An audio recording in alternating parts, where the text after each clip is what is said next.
Hello, everybody, and welcome to the podcast. Today we're talking about facility cleaning and disinfecting best practices. We've been getting a lot of questions from our customers regarding facility cleaning and disinfecting. We've spoken to our own internal hazardous waste experts and with experts at HEPACO, the premier environmental emergency services company in the eastern United States, and ActEnviro, the top hazardous waste management company for the western states. We've posed the questions we've been getting from our customers to these experts and have consolidated their answers into the Q&A below. First, we want to assure you that we are monitoring daily the updates from the CDC, state, and local officials as this fluid issue continues to evolve. All of our teams are outfitted with the appropriate levels of personal protection equipment. You may have heard this referred to in the news as PPE. And have standard operating procedures in place following strict guidelines defined by the CDC. This includes HAZWOPER training. HAZWOPER stands for Hazardous Waste Operations and Emergency Response.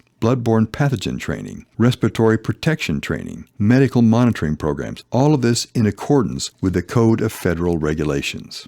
So here are the most often asked questions and the answers our experts have provided. The first one. Can I decontaminate my business on my own, or do I need to call a service? In some cases, it may be possible to do this on your own. For instance, if it's part of a regular daily, weekly preventative cleaning, you probably have easy access to the cleaning materials. But the main consideration here is in regard to the health and safety side of the process. Having the proper personal protection equipment is crucial where a confirmed case of the virus has been reported. Having the proper PPE helps to ensure you don't contaminate yourself or other people in the cleaning process. The proper personal protection equipment usually includes National Institute for Occupational Safety and Health approved full-face air purifying respirator with P100 cartridges, chemical protective clothing, usually polycoated Tyvek or Cernex, PVC steel-toed work boots or latex boot covers, nitrile inner gloves and nitrile outer gloves, and taped cuffs and taped ankles.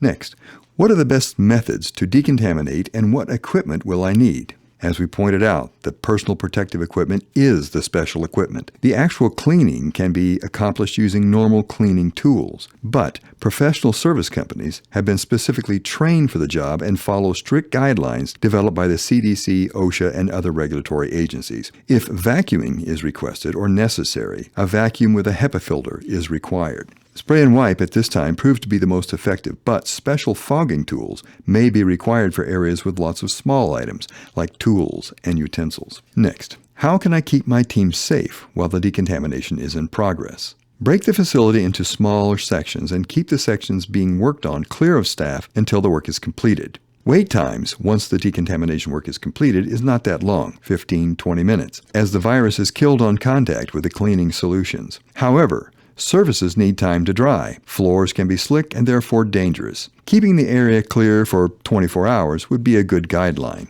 Although your staff will not need any special PPE, keeping them clear of the decontamination area during cleanup will enable the teams to work more efficiently. How do I know that the decontamination has been successful and it's safe for my team to return? You could hire a certified industrial hygienist or a qualified environmental practitioner to perform wipe sampling of the space. However, this is expensive. The virus is killed on contact with the disinfecting agents that we use, and our success rate is excellent.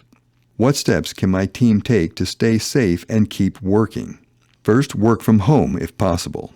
The CDC provides workplace guidelines, and you can get those guidelines from the CDC website. They emphasize proper hand washing, social distancing, and regular work area cleaning with EPA-approved cleaning agents. For example, isopropyl alcohol solutions. Ensure that the solution has at least 70% alcohol. Next, is there a waiting period after decontamination before we can safely return to the facility? As mentioned earlier, it will be safe to return to the area after 15 to 20 minutes. The viruses and bacteria are killed on contact by the cleaning agents. The wait time is mainly to wait for the area to dry. Some surfaces, such as floors, could be slick. For this reason, 24 hours is recommended. What do we need to do to prepare for a service company to come into our facility for a decontamination?